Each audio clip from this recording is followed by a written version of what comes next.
Taateen kun kan raawwate waggaa 60 yeroon isaa biyyoonni Afrikaa hedduun gita bittaa sirna kolonii jalaa ba'uuf yeroo falmii itti gaggeessaa turanidha. Yeroos Itoophiyaan Adawaa irratti Xaaliyaanii mo'achuu isheetiin maqaa gaarii waan horatteef gurraachi lolee adii mo'achuu ni danda'a kan jedhu biyyoota Afrikaa hedduu keessatti miira walabummaa uumamee ture. Diddaawwan bittaa sirna kolonii gaggeeffamaa turan keessaa tokko diddaa sirna apartheid Afrikaa kibbaatti gaggeeffamaa turedha. Diddaa kana keessatti gaheen Madiibaa yookiin Neelsan Maandeellaa olaanaa ture. Falmii Maandeellaan taasise keessatti raacitiin diddaa fi gootummaa inni Itoophiyaa irraa dhaale salphaa hin turre. Nagaa keenya hin daganne akkam jirtu maatiiwwan lammii Global Media har'a waan jabaa tokko kan barumsa guddaa irraa argattu jennee abdannu qabannee isiniif dhiyaanneerra. Aga dhumaatti obsaan nu hordofaa isiniin jechaa YouTube keenyaaf haaraa kan taatan subscribe tolchuun nu duukaa bu'aa isiniin jenna. Akka lakkoofsa Itoophiyaa bara 1954tti Maandeellaan maqaa sobaa Deevid Motsomaay jedhuun paaspoortiin Itoophiyaa qophaa'ee fi leenjii waraanaa fudhachuuf gara Itoophiyaa dhufe. Fuula marsariitii faawundeeshinii Neelsan Maandeellaa irratti bara 2008 akka barraa'etti paaspoortii isaa irratti ogummaa isaa gaazexeessaa jedha. Maandeellaan dhoksaadhaan Itoophiyaatti leenjii fudhachuu isaa warri sirna apartaayidii dhaga'anii bakkuma inni leenjii fudhatu Itoophiyaatti isa ajjeesisuudhaaf karoora cimaa baasuun baajata guddaa ramadanii dhufan. Karoorri ajjechaa Neelsan Maandeellaa akkamitti qindaa'e? Eenyutu harka keessaa qaba? Eenyutu yaalii ajjechaa kana fashaleesse? Akkamitti fashalaa'e? Kanaaf kanneen jedhu irratti BBC'n Shaambal Guutaa Dinqaa wajjin turtii taasiseera. Guutaa Dinqaa dabsuu akka lakkoofsa Itoophiyaa bara 1928tti Shawaa Lixaa Tokkee Leencaa naannoo Goorgisii jedhamutti akka dhalatan kitaaba isaanii leenjii waraanaa Neelsan Maandeellaa Itoophiyaatti የኔልሰን ማንዴላ ዊትድራዊ ስልጠና በኢትዮጵያ jedhu keessatti ibsaniiru. Waggaa 20 booda bara 1948tti barumsa kutaa jaaffaa Gudaritti osoo baratanii leenjii poolisummaaf galmaa'uun Walloo deemanii leenjii ji'a 6 booda poolisii ta'uun eebbifaman. Sana booda waraanatti dabalamuun hanga gulantaa Shaamballee jedhamuttis gahaniiru. Bara 1953tti garuu carraa addaatu isaan qaqqabe. Baandii muuziqaa poolisii keessatti ramadamuun ga'umsa gahaa agarsiisuu waan hin dandeenyeef leenjii waraanaa fudhachuu akka qaban murtaa'e. Namoonni biyya Israa'el irraa leenjii komaandoo leenjisuuf waan dhufaniif kutaa isaanii keessaa filatamanii garas akka ergaman dubbatu Shaambal Guutaan. Israa'elota jalatti leenjii komaandoo ji'a 3 fudhachuun gara kutaa hojii isaanii duraanitti deebi'an. Leenjiin kun Shaambal Guutaadhaaf carraa biraa baneef carraa qofa osoo hin taane qormaatas qaba. Neelsan Maandeellaan osoo gara Itoophiyaa hin dhufin dura paartiin isaa ENS'n qabsoo riphee loltummaa jalqabee ture waan ta'eef qabsoo kana jabeessuuf leenjii gahaa fi deeggarsa barbaacha fuula isaa gara Itoophiyaatti deebifate. Haayila Sillaaseen mootii warra Ingilizii Elizaabeet wajjin michuu waan turaniif akka irratti hin beekamnetti iccitii guddaadhaan Maandeellaan gara Itoophiyaa dhufee akka leenjii godhan.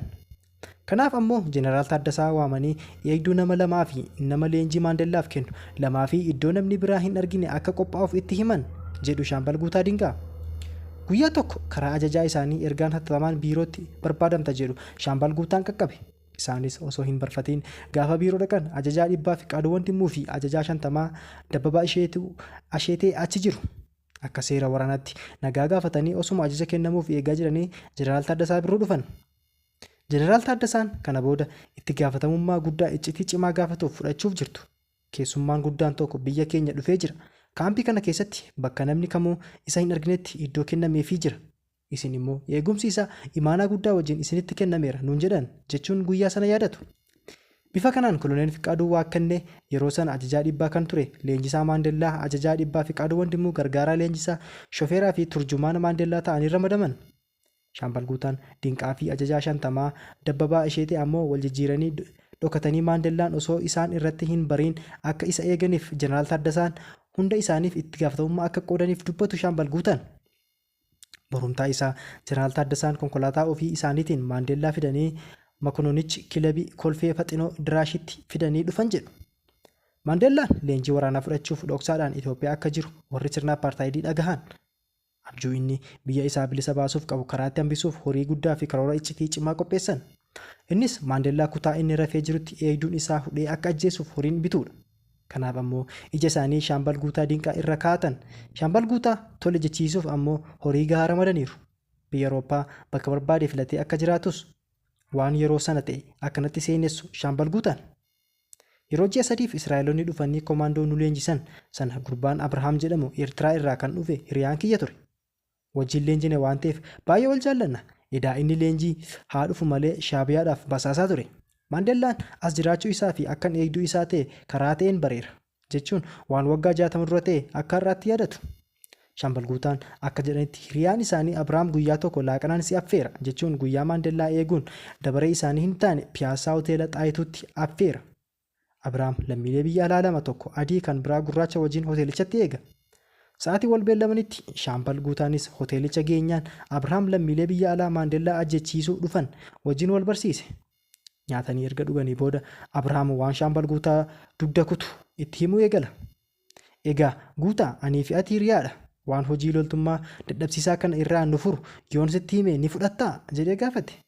Lootariitu sii ba'e immoo maaltu wanti addaa dhalate jechuun deebisu Shaambal Guutaan dhimmichi si harka jira yoo itti beekne salphaatti gochuu waan dandeenyudha. Kana gochuuf ammoo waadaa naaf gadi jedha Abrahaam. Waan an danda'u yoo ta'e rakkoo hin qabu. Akkas taanaan namicha eegduu sana karaa foddaa seentee bakka inni rafutti ogummaa komaandoo baratte sanaan guutee ajjeefta. Erga du'ee booda kaameraa siif kennamuun reeffa isaa si'a lama suuraa kaasta, tokko mormaa ol tokko ammoo guutummaa qaama isaa. Sana booda mooraa leenjii waraanaatiin alatti bakka itti wal arginu qopheessinee wal arginee karaa mooyaaleetiin konkolaataa qophaa'een gara biyya barbaanne deemuu dandeenya jedhee oduu rifaasisaa natti hime jedhu. Shaambal Guutaan ajjecha kana raawwannaan biyya Awurooppaa barbaadan dhaquu qofa osoo hin taane paawundiin 2,000 harkatti kennameefira. Kan garaagaraatu beeka jechuun dafee naasuun akka irratti hin beekamneef tole jedhee walii galuun kaameraa fi paawundii 2,000 Abrahaam harkaa fuudhan. Hariiroo Jeneraal Taaddasaa fi Maandeellaa gidduu ture kan leenjii waraanaa kennuu qofa osoo hin taane yeroo dheeraa fudhatanii waa'ee cunqursaa sabootaa irra ga'u mari'achuu akka hin oollee fi kanaaf ammoo akeektuun Jeneraal Taaddasaan osoo hin turin Hayilasillaaseen isaa irratti finciluu isaa akka fakkeenyaatti fudhachuu kaasu qorattoonni seenaa. Guyyaan Abrahaam karoora kana itti hime jimaata ture. Guyyaan itti aanu darabeen Maandeellaa eeguu kan Shaambal Guutaati. Kanaaf akka karoora qabametti Maandeellaan guyyaa sanbata xiqqaa galgala sa'aatii 3tti ajjeefamuu qaba. Yeroo sana piyaasaadhaa hanga maarkaatootti gaariin turte waan ta'eef ishee yaabeen achi ammoo ariitiidhaan gara mana jireenyaa Jeneraal Taaddasaa Birruun deeme. Neelsan Maandeellaa ajjeesuuf qophiin akka jiruu fi akka ajjeesuuf sobee walii galee dhufeen itti hime. Jeneraal Taaddasaan garuu na amanuu dadhaban. Maandeellaan as jiraachuun isaa akkamitti akka barames waan nahan natti fakkaata. Boruu halkan ajjeesee halkanuma sana konkolaataa qophaa'ee jira wajjin karaa mooyaalee akka ba'uuf karoorfames ittan hime. Ergan ajjeese booda mooraa waraanaatiin alatti meetira 500 fagaatee bosona keessatti wal arguuf jirrus ittan hime. Jeneraal Taaddasaan kana fashaalsuuf yeroo itti hin fudhanne karoora opereeshinii dhoksaa qopheessuuf namoota Maandeellaa leenjisanii fi eegan walitti qabatan.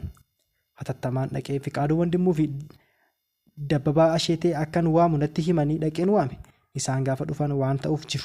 Erga dhagaanii booda Jeneraal Taaddasaan akkaataa itti jara qabuu qabnu karoora baasan jedhu. Akkaataa karoora kanatti Shaambal Guutaan halkan sa'aatii jedhame sanatti akka Maandeellaa ajjeesetti Abrahaamii fi lammiileen biyya alaa sana lamaan wajjin bakkicha jedhametti wal argu. Fiqaaduu Wandimmuu fi Dabbabaa Asheetee ammoo bakka jedhame sana dursanii deemuun sa'aatii jedhame sanatti jara qabu. Loltoonni biroo lama ammoo akka waan Shaambal Guutaanis qabamee fakkeessuun harka isaa kaatinaadhaan hidhanii bakka jarri itti eegan sana geessu. Opereeshinii ajjechaa Maandeellaa fashalsuu bifa kanaan Jeneraal Taaddasaan qindeessuudhaan barumtaa isaa halkan hojiitti hiikama. Fanjii awwaaluu fi fashalsuu lola halkanii diina fakkaatanii mooraa diinaa seenuun dhukaasa bananii deemuu diina fakkaatanii seenuun dhukaasanii jeequmsa uumuun loltuu gaggeessuu fi gaggeessummaa waraanaa fudhatanii turan jechuun turtii Maandeellaa yaadatu Shaambal Guutaan. Maandeellaan leenjii isaa ji'a 3 erga xumureen booda guyyaa tokko sagantaan gaggeessaa hoteela Maknoonitti jedhamutti iccitiidhaan qophaa'ee ture. Saganticha irratti argamee gaggeessaa kan taasise ammoo Jeneraal Taaddasaa Birruudha. Shaambal Guutaan miira gaafa sana ture yoo ibsu Jeneraal Taaddasaan shugguxii dhuunfaa isaanii abbaa inchii 12 fi kaalibarii 38 kan Colt jedhamu ofirraa hiikanii kennaniif. Sana booda Maandeellaan fi Jeneraal Taaddasaan walitti morman. Maandeellaan hanga buufata xiyyaaraa booletti akka gaggeeffamu godhanii booda leenjistoonni isaas ta'ee nuti warri eegumsaaf ramadamne gara hojii keenya idileetti deebine jechuun Shaambal Guutaan kitaaba isaanii keessatti barreessaniiru. Neelsan Maandeellaan akkuma biyyatti deebi'een qabamee hidhame. Hidhamuu isaa yeroo dheeraa boodan dirree waraanaa osoo hin jiruun raadiyoodhaan dhaga'een baay'ee gadda jedhu Shaambal Guutaan. Maandeellaan bara 2013 yeroo du'u guyyaa awwaalchaa isaatti argamuuf tikkeettiin jalaa turraan Afrikaa kibbaa mana jireenyaa Maandeellaa deemuun gadda isaanii akka ibsatan BBC'n mirkaneeffateera. Akka isaan jedhanitti Jeneraal Taaddasaa fi Hayilasillaaseen baruma Maandeellaan gara biyyaatti deebi'ee wal dhaban. Sababni isaa ammoo inni Oromoo leenjisee isin irratti kaasa jechuun oduu sobaa namoonni Hayilasillaaseetti odeessuu isaaniiti.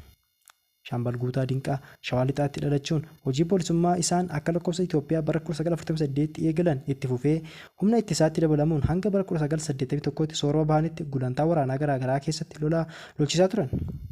Waraanni gurguddaa keessumattuu Eertiraa fi Tigraay keessatti bara dargii taasifamaa ture irratti gaggeessaa waraanaa ta'uun lolaa fi lolchisaa turan. Kanarraa kan ka'e gulantaa waraanaa shaamballee yookiin kapteen irra ga'anii soorama bahan. Ammayyuu baganna 87ti. Haadha manaa isaanii wajjin gaa'ela erga dhaabbatanii amma waggaa 60ffaa keessa jiru. Ijoollee 8 horanii akka kayyoo arguun amma Finfinnee jiraatu. Walumaa galatti kanarraaf qindeeffanne asumarratti goolabaa qophii biraan haga wal agarutti turtii gaarii isiniin jenna.